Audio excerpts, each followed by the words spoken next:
হাট থেকে কেনা যাবে বিয়ের পাত্র? শুনতে অবাক শোনাচ্ছে না? ঠিকই ধরেছেন। কনে বাড়ির লোকজন সেই বাজার থেকে মনের মতো বর দরদাম করে কিনে নিয়ে যায়। এটি সাম্প্রতিক কোনো ঘটনা নয়, 700 বছর ধরে চলছে এই বাজার। এই বাজারটি কোথায় জানতে চান? বিস্তারিত আজকের ভিডিওতে জানাবো।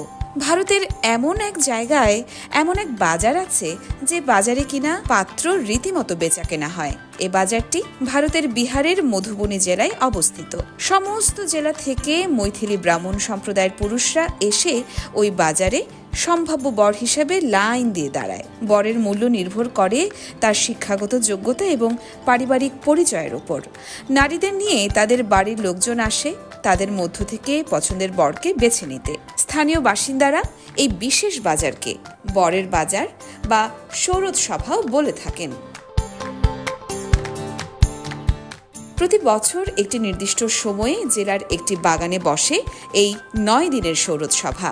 যদি কোনো নারী ওই বাজারে এসে কোনো পুরুষকে পছন্দ করেন এবং বিয়েতে সম্মতি দেন, তখন তার পরিবারের লোকেরা ওই পুরুষের পরিবারের সাথে বিয়ে নিয়ে কথাবার্তা এগোতে শুরু করেন। এই অতি অদ্ভুত ঐতিহ্যের জন্মদাতা ছিলেন কর্ণাটক রাজবংশের রাজা হরি সিংহ।